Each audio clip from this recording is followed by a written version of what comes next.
Miss Nerina, were your parents particularly fond of music and dancing?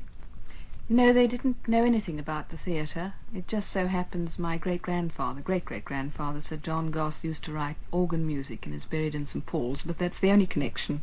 So you just learned to dance at school in the ordinary way that one does at school?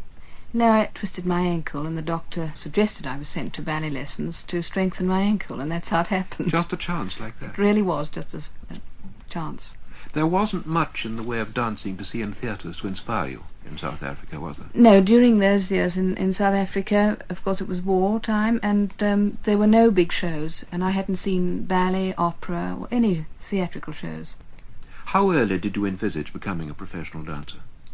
Well, it was actually when I was in Durban, and it was during the war, and my parents were transferred to Johannesburg, and I had two wonderful teachers. I only realised how great they were when I was sent to Johannesburg, and I virtually ran away from Johannesburg back to Durban, stayed with my dancing teacher, so something had to be arranged about my education, and it was impossible to go to a boarding school at the same time, do my lessons, and there was a brilliant professor at the university, Elizabeth Snedden, and she arranged that she would give me speech and drama lessons and the necessary curriculum so that I need not take the standard school leaving certificate.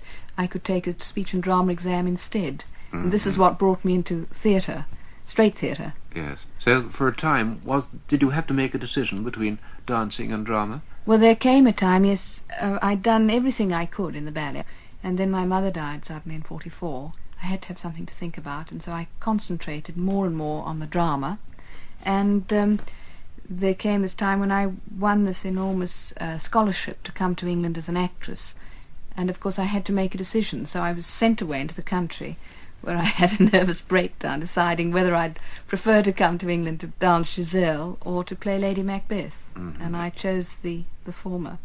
Had you already been accepted by the Sadler's Wells School? Oh, no, not at all, no. This meant my coming to England completely alone. On spec? Yes, and my father would have to give me a small allowance, and I would have to have someone to chaperone me here. Mm-hmm.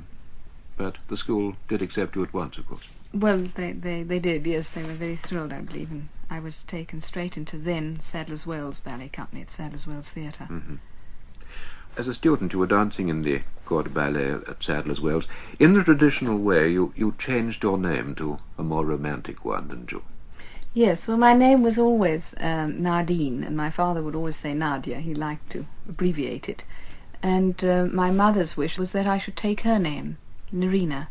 And so when I started with the Sadler's Wells, I automatically called myself Nadia Nerina. Nerina is a South African flower, is it not? Yes, it is. My mother was named after a lily that grows on Table Mountain. It was said of you in your early days as a dancer that your technique was ahead of your emotional power. Looking back, do you agree? Yes, they did say one time I was the greatest technician in the West, but this is because I believe that you have to conquer technique and be above it, as it were, before you can express yourself as an artist. And so I did set about in my early days working on technique, and then you can express your own emotions and your own individual qualities. Yes. Is there any one role that you look back on as your big opportunity? No, I think really when I look back on performances in my career when everything has been right, so to speak, and to me the music is the most important part of my performance. And when the conductor is really on top form and the orchestra is playing absolutely beautifully, this inspires me too to give a performance which is of a higher level than the current performances I'm giving. How many overseas tours have you been on with the Royal Ballet? For example, how many times have you been to the United States with them? Oh, I've lost count, at least 7 or 8 times. And then, of course, our company has been to Russia and all over Europe. Yes. And some of these tours can be pretty exhausting. Exhausting. But there's one tour which is very close to home, which I remember with deep affection, and that's as far as Cambridge. I think Cambridge is the most beautiful, beautiful city in the world, and we have many friends there. But I remember it because I met my husband there in the first place. He was a student, and I remember the rooms he had were once rooms belonging to Milton and then to Smuts. in Christ College. And I remember spending so much time in between rehearsals and classes with our little company on the banks of the river, Yes. Cam, and the wonderful daffodils that were out at that time. Also, I think that to hear evensong sung by King's College Choir, it's a very happy memory at Cambridge. You've been back to dance in South Africa many times, haven't you? Yes, I have. But not recently. No, not since about 4 years ago. I love dancing out there because it's my country, but unfortunately 4 years ago I was out with our own company and I was dancing in Johannesburg.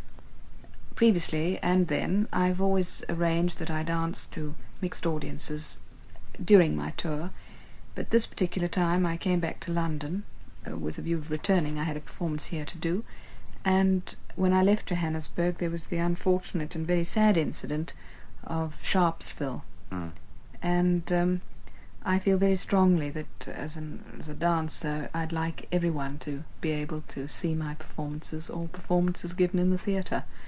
I don't like cruelty of any sort, and that's the reason why, until it's changed and things are made happier for everyone to see performances, I wouldn't dance in South Africa. Now, you've been partnered by many fine dancers. It must mean varying your own performance enormously when you change partners. Oh, it does, completely. Which is your favourite role? Which ones do you look forward to?